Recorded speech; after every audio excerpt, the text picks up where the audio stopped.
TikTok sues Montana for banning the app. The Chinese government is destroying mosques. And a Chinese pilot does a dangerous stunt next to a U.S. Air Force plane. And more on this week's China News Headlines.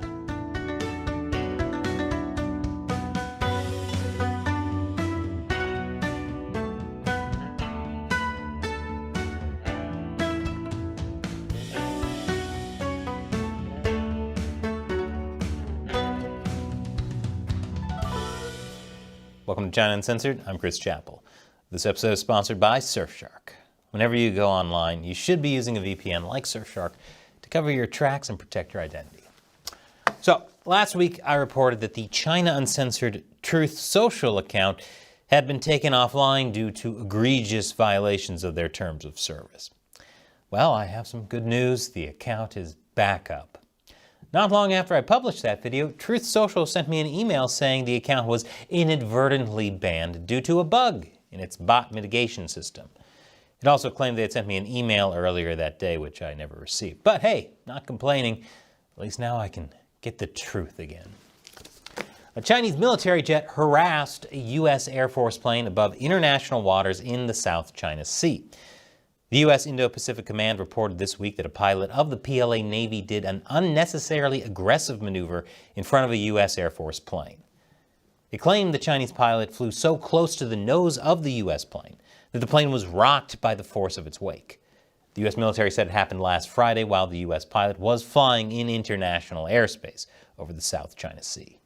China blamed it on the U.S., saying its reconnaissance missions close to China were the root cause of maritime security issues in the area.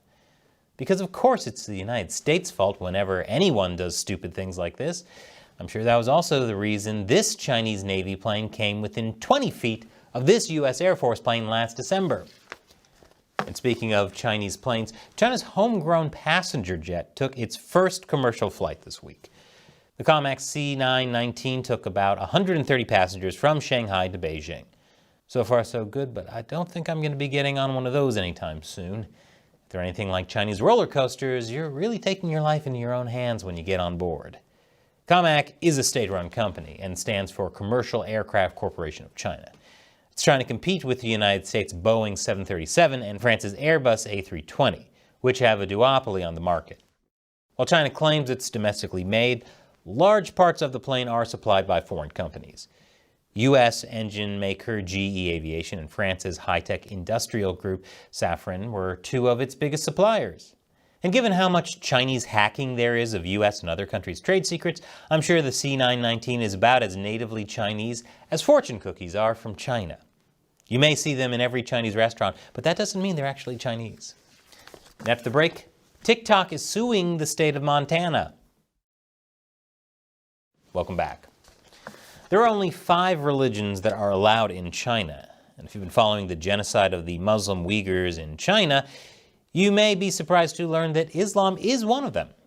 Yes, technically Islam is legal in China, but if you practice it, you better watch out because the Chinese Communist Party is on a mission to Sinocize religion. In other words, it wants to make everything in China more Chinese, and it doesn't consider Islam particularly Chinese. This last Saturday, members of a mosque in southwest China clashed with police as they reportedly tried to remove its dome and minarets. A protester told CNN that scaffolding had already been set up around the mosque when they arrived and that authorities had driven cranes into the compound and were ready to do the demolition. After an hours-long standoff, CNN reported that the police finally left. But this is the Chinese Communist Party.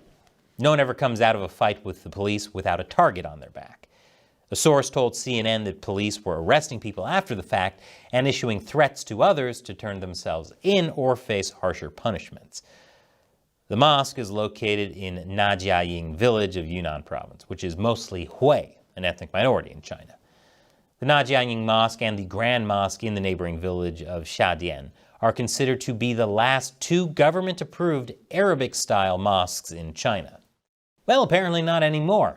Because of the Communist Party's obsession with Sinicization, anything that doesn't look Chinese enough, and by Chinese they mean from the Han ethnic majority, is being destroyed.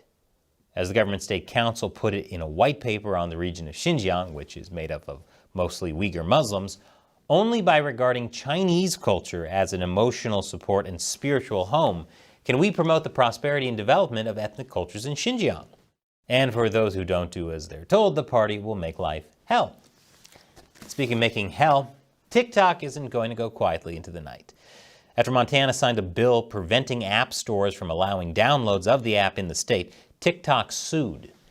The complaint alleges the Montana law violates the company's constitutionally protected rights to disseminate and promote third-party speech. It also claims that the ban is preempted by federal law, as foreign affairs and national security are exclusively matters controlled by the federal government. Montana is the first U.S. state to do a statewide ban of TikTok, which is owned by a Chinese company, ByteDance. The ban isn't just about TikTok, though. Any app owned by a foreign adversary also can't be downloaded under the new law. Montana's governor said the ban was to protect Montanans' personal, private, and sensitive data and information from intelligence gathering by the Chinese Communist Party. The law will go into effect in January of 2024 if it's not stopped by a court. And after the break, is the U.S. still working with the Wuhan Institute of Virology? Welcome back. If there's one thing the pandemic has taught us, it's that common sense isn't that common. Case in point, the U.S. has now renewed its contract with the research firm linked to the Wuhan lab that is the center of the COVID-19 lab leak theory. The U.S. National Institutes of Health has awarded a $2.3 million grant over 4 years to EcoHealth Alliance. Before the pandemic, EcoHealth used NIH funding to work on bat coronaviruses with the Wuhan Institute of Virology, which was believed to be ground zero for the pandemic. Many, including the head of the FBI, believe that COVID-19 was likely the result of a lab leak, and many suspect it came from the Wuhan Institute of Virology, because the institute was studying bat coronaviruses near where the first cases were reported. When the spotlight first turned to the Wuhan lab, the president of EcoHealth Alliance, Partagez, worked hard to cover up the connection. He got a group of researchers to publish a letter in the journal The Lancet debunking the lab leak theory as a conspiracy. Now, of course, he claims the lab leak theory is possible, but like I said, he worked really hard for a long time to make people think otherwise. Now his company is receiving NIH funding once again.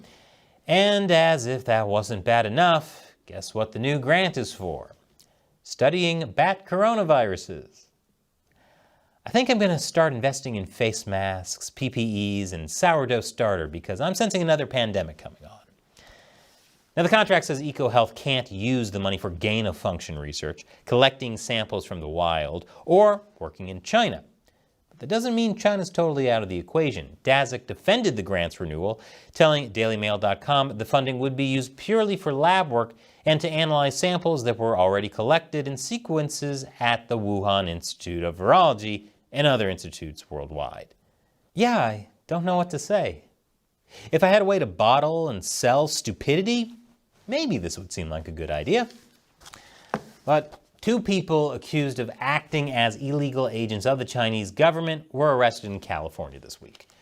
John Chen, a 70-year-old U.S. citizen originally from China, and Lin Feng, a 43-year-old Chinese citizen, are accused of targeting the spiritual practice Falun Gong. Falun Gong was a popular practice in China in the 1990s. Its spirituality and health benefits led over 70 million people to start practicing it. The Atheist Communist Party started a campaign to eradicate Falun Gong in 1999 because it doesn't like anything spiritual it can't control, like Islam, for example.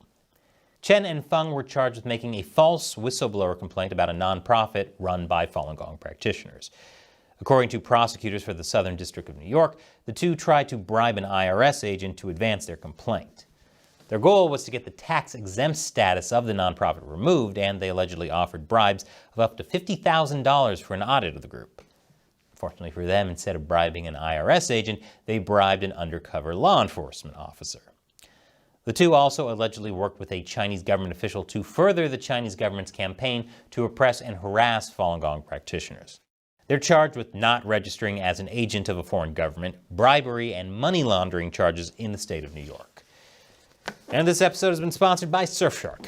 When you go online, everything you do is being tracked and logged by the websites you visit and your internet service provider, in many cases by your government.